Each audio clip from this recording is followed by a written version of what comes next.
On connaît enfin les 2 finalistes de cette incroyable édition de la Coupe du Monde 2022. Franchement, on a eu le droit à de très grosses surprises. Donc voilà, un peu triste que ce mondial finisse, mais on a le droit à un mois tout simplement incroyable. Donc sans plus tarder, on commence la vidéo. Donc yo tout le monde, c'est Mino, j'espère que vous allez tous très bien. Donc avant que la vidéo ne commence, n'hésitez pas à vous abonner, liker et partager. Et sur ce, je vous dis bien entendu, bonne vidéo à tous.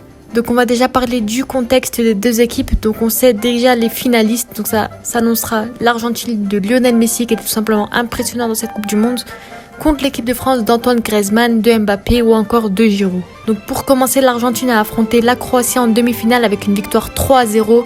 Donc personne ne s'y attendait, c'était tout simplement une victoire très belle, magique. Donc voilà, c'était un très bon match de Alvarez qui a notamment inscrit un doublé. Donc l'attaquant de Manchester City, il a montré ses preuves et je trouve qu'il a très bien joué ce match.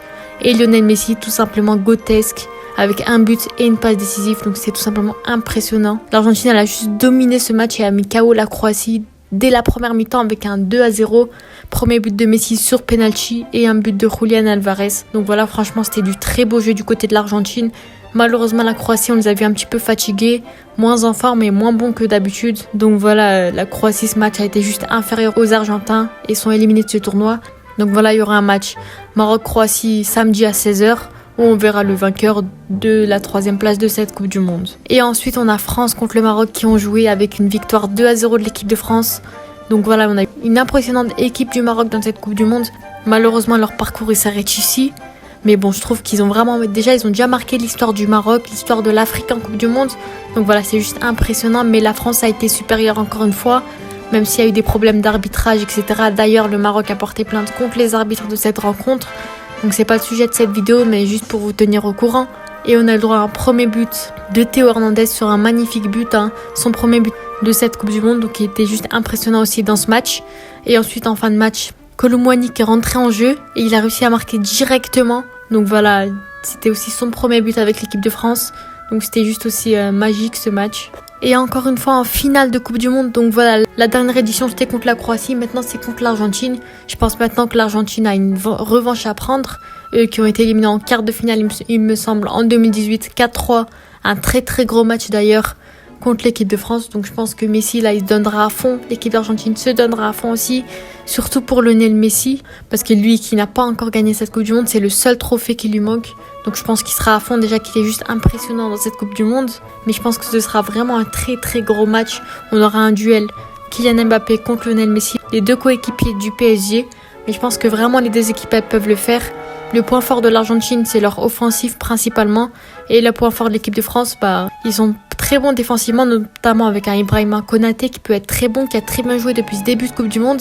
Et ils ont une bonne attaque plutôt, même si Giroud il a pas fait grand chose au dernier match. Ils ont quand même Mbappé, Dembélé, Griezmann.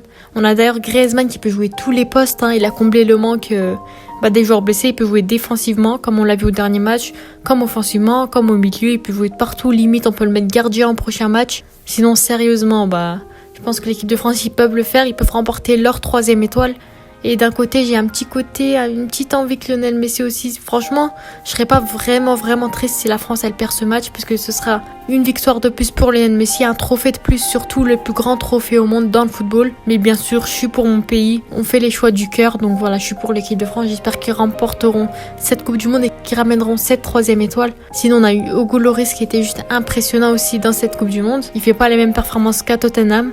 Encore heureusement, Mais sinon on a une très bonne équipe de France avec un latéral gauche Théo Hernandez qui est impressionnant. Et on a malheureusement le problème de l'équipe de France, c'est le poste de milieu de terrain. Déjà qu'on a Adrien Rabiot qui était malade. On a Kingsley Coman aussi qui est tombé malade. C'est une sorte de grippe, de variant virus Covid, donc on sait pas vraiment ce que c'est, mais on a vraiment plein de joueurs qui tombent malades. On a Upamecano, donc voilà, j'espère que ces joueurs ils seront en forme pour le prochain match. Déjà on a vu le manque de Rabiot, c'était assez compliqué. On a vu Fofana qui a fait un de ses meilleurs matchs de Coupe du Monde, mais je pense que Rabiot ça rapporterait plus contre l'Argentine, lui qui peut jouer défensivement comme offensivement. Donc maintenant on va passer à la composition de l'équipe de France. Donc bien entendu je pense qu'on pourrait garder la composition contre le Maroc, donc avec Hugo Lloris dans les cages, Théo Hernandez à gauche, en défenseur central bien entendu Ibrahima Konaté et Raphaël Varane. Donc voilà, Raphaël Varane il reste très bon, il a de la concurrence aussi comme Upamecano, et je pense qu'il a plus l'expérience, il aura plus le niveau face à Lionel Messi en plus de ça. Et Ibrahima Konaté Konaté, il n'y a pas de débat, il n'y a rien à dire. Il est juste impressionnant depuis ce début de Coupe du Monde. Donc voilà, je pense que c'est un des meilleurs défenseurs de l'équipe de France depuis ce début de Coupe du Monde. Il a sauvé plein de fois l'équipe. Donc voilà. Et à droite, Jules Koundé qui n'est pas très offensif, mais qui peut être très très bon défensivement. Même si les défenseurs droits ils ont été assez décevants en équipe de France. Et je pense que Jules Koundé serait le meilleur joueur à ce poste. Au milieu de terrain, bien sûr, Tchouaméni. Et si possible, si Rabiot il vient, bon, on met Rabiot bien entendu. Ou sinon, on mettra Youssouf Fofana qui était plutôt bon dans les derniers matchs. Et Griezmann en milieu offensif qui lui peut jouer défensivement. C'est le meilleur français de cette Coupe du Monde. Donc vraiment, il faut pas s'en passer. Et les gauches Mbappé, bien entendu, on change pas nos habitudes. Buteur Giroud. Et les droits, bien sûr, Ousmane Dembélé. Donc l'attaque, on change pas. Je pense que ça peut vraiment être une belle composition et qu'ils peuvent largement le faire s'ils sont vraiment chauds, l'équipe de France. Bon, après ce match, il jouera aussi, je pense, sur le futur Ballon d'Or. Si Messi gagne et en plus il va loin avec le PSG cette saison, je pense qu'il gagnera le Ballon d'Or.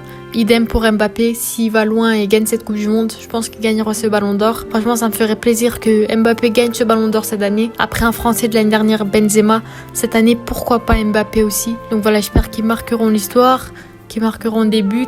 En plus, on aura le droit à plein de supporters argentins. Je pense qu'il y aura beaucoup plus de supporters argentins que français.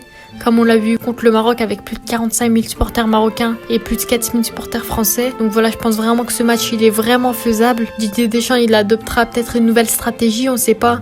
L'Argentine sera à 200% aussi. Donc voilà, dites en commentaire vos pronostics de ce match. Personnellement, moi je dirais peut-être 2-1 pour l'Argentine ou 2-0 pour la France. Je pense que ce sera vraiment serré ce match. 1-0 pour la France ou 2-1 pour l'Argentine. Donc voilà, c'est la fin de cette vidéo. J'espère qu'elle vous aura plu. N'hésitez pas à vous abonner, liker et partager.